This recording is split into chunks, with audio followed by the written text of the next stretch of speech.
بسم اللہ الرحمن الرحیم۔ ناظرین، وی لاگا نمبر ہے 101، شیر خدا حضرت حمزہ کی شہادت، اور آج کی تیسری قسط ہے اور پیج ہے 356۔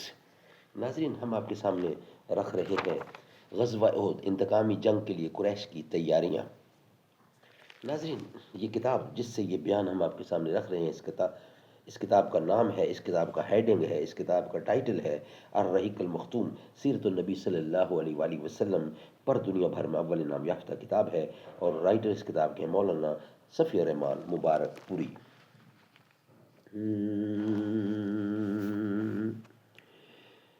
صدقہ رسول پاک کا ہم کو بھی ہو عطا، ہم بھی ہیں تیرے در کے گدا گر عمر عمر،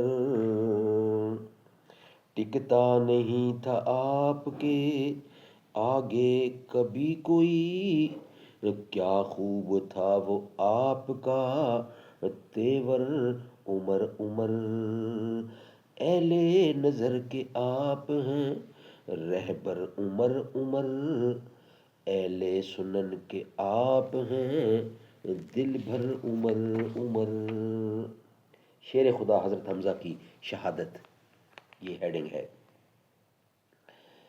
حضرت حمزہ کے قاتل کا نام وحشی بن حرب تھا۔ ہم ان کی شہادت کا واقعہ اسی کی زبانی نقل کرتے ہیں۔ اس کا بیان ہے کہ میں جبیر بن مطعم کا غلام تھا، اور ان کا چچا تئیمہ بن عدی جنگ بدر میں مارا گیا۔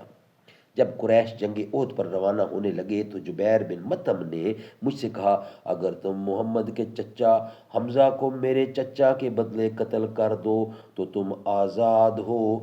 وحشی کا بیان ہے کہ اس پیشکش کے نتیجے میں بھی لوگوں کے ساتھ روانہ ہوا۔ میں حبشی آدمی تھا اور حبشیوں کی طرح نیزہ پھینکنے میں ماہر تھا، نشانہ کم ہی چوکتا تھا۔ جب لوگوں میں جنگ چھڑ گئی تو میں نکل کر حمزہ کو دیکھنے لگا، میری نگاہیں ان کی تلاش میں تھیں۔ بالآخر میں نے انہیں لوگوں کے ہجوم میں دیکھ لیا۔ وہ خاصتری اونٹ کی طرح معلوم ہو رہے تھے، لوگوں کو درہم برہم کرتے جا رہے تھے، ان کے سامنے کوئی چیز ٹک نہیں پاتی تھی۔ واللہ میں بھی ابھی ان کے قتل کے ارادے سے تیار ہو رہا تھا، اور ایک درخت یا پتھر کی اوٹ میں چھپ کر انہیں قریب آنے کا موقع دینا چاہتا تھا کہ اتنے میں صباح بن عبدالعزی مجھ سے آگے بڑھ کر ان کے پاس جا پہنچا۔ حمزہ نے اسے للکارتے ہوئے کہا، او شرمگاہ کی چمڑی کاٹنے والی کے بیٹے، او شرمگاہ کی چمڑی کاٹنے والی کے بیٹے، یہ لو، اور ساتھ ہی اس زور کی تلوار ماری کہ گویا اس کا سر تھا ہی نہیں۔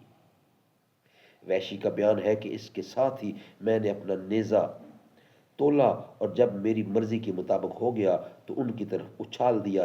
نیزہ ناف کے نیچے لگا اور دونوں پاؤں کے بیچ سے پار ہو گیا۔ انہوں نے میری طرف اٹھنا چاہا لیکن مغلوب ہو گئے۔ میں نے ان کو اسی حال میں چھوڑ دیا یہاں تک کہ وہ فوت ہو گئے۔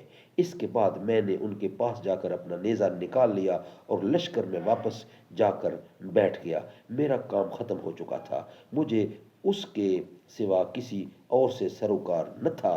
میں نے انہیں محض اس لیے قتل کیا تھا کہ آزاد ہو جاؤں، چنانچہ جب مکہ آیا تو مجھے آزادی مل گئی۔ ابن حشام دوسری جلد اور صفحہ نمبر 69 سے 72، صحیح بخاری جلد دوم اور صفحہ نمبر 583۔ وحشی نے جنگ طائف کے بعد اسلام قبول کیا اور اپنے اسی نیزے سے دور صدیقی میں جنگ یمامہ کے اندر مسلمہ کذاب کو قتل کیا، رومیوں کے خلاف جنگ یرموک میں بھی شرکت کی۔ ناظرین، یہ ویلاگ ہمارا یہاں ہی کمپلیٹ ہوتا ہے، یعنی شیر خدا حضرت حمزہ کی شہادت خود اس نے بیان کی جس نے انہیں شہید کیا۔